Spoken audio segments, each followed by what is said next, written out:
নন্দরানী দেবী সারাটা জীবন কাটিয়েছেন হাসি মুখে। স্বামী চলে গেছেন বছর 10 আগে, কিন্তু নন্দরানীর বাড়ির উঠোনটা ভরে থাকত ছেলে, বৌমা আর নাতি-নাতনিদের কোলাহলে। যেন এক চলমান উৎসব। কিন্তু সময় কারোর জন্য অপেক্ষা করে না। ছেলে অফিস থেকে ফিরতে ফিরতে ক্লান্ত হয়ে যেত, বৌমার হাতে কাজের চাপ বাড়ছিল দিন দিন। নাতনি বড় হয়ে শহরের নামী কলেজে পড়তে গেল। ধীরে ধীরে নন্দরানীর চারপাশে যেন একটা অদৃশ্য দেওয়াল তৈরি হতে শুরু করল। টুকটাক কথা, ছোটখাটো আবদার, সবকিছুই যেন তাদের কাছে বোঝা মনে হতে লাগল। এক শীতের সকালে ছেলে ইতস্ততভাবে জানালো যে তারা একটা সিদ্ধান্ত নিয়েছে। নন্দরানীর জন্য তারা শহরের প্রান্তে একটা সুন্দর বৃদ্ধাশ্রম খুঁজেছে।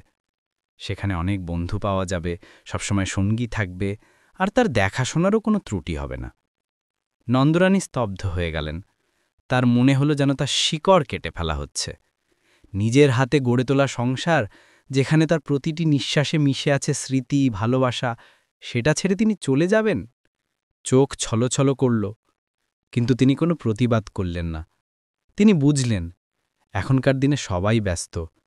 নিজের সন্তানের দিকে তাকিয়ে তিনি শুধু হাসলেন।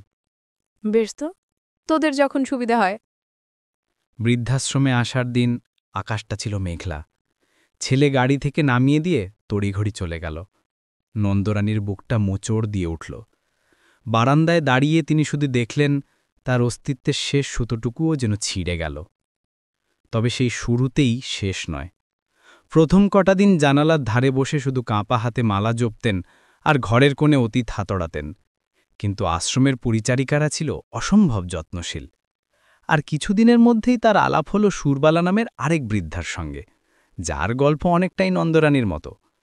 এখন নন্দরানীর দিন শুরু হয় একসাথে ভোরে হাঁটার মাধ্যমে। দুপুরে সবাই মিলে হাসি ঠাট্টার সঙ্গে খাবার খাওয়া, আর বিকেলে লাইব্রেরিতে বই পড়া বা সুরবালার সাথে পুরনো দিনের গান গাওয়া দিয়ে। তিনি এখন এই আশ্রমের অন্যদের সাথে নিজের হাসি কান্না গল্প ভাগ করে নেন। তিনি বুঝতে পেরেছেন, ভালোবাসার সঙ্গ পাওয়ার জন্য শুধু নিজের বাড়িই একমাত্র জায়গা নয়। আজও মাঝে মধ্যে ছেলের ফোন আসে। নন্দরানী জিজ্ঞেস করেন, তোরা ভালো আছিস তো? ফোনের অপারে ছেলে উত্তর দেয়, হ্যাঁ মা, তুমি? নন্দরানী মৃদু হেসে উত্তর দেন, হ্যাঁ রে বাবা, আমি এখন অনেক ভালো আছি। এখানে আমার অনেক নতুন বন্ধু হয়েছে। নন্দরানী এখন এই শেষ ঠিকানাটাকেই নিজের করে নিয়েছেন।